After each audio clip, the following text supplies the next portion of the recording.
конец славы. Спасибо тем, кто постоял за нас в бою, кто пожертвовал порою самым главным, тот, кто пожертвовал для нас жизнь свою. День Победы, 9 мая, праздник мира, стране и весны. В этот день мы солдат вспоминаем, не вернувшихся семьи с войны.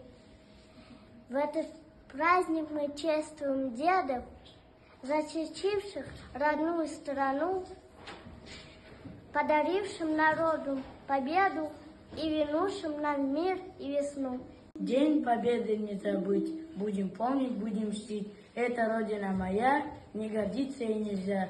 Подвиги родной страны веками славить будем мы.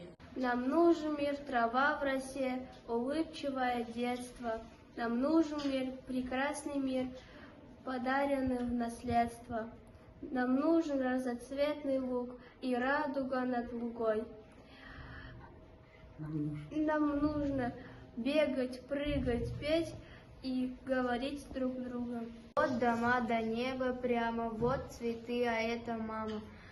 Рядом с ней сестра моя, слово в мире рисую я.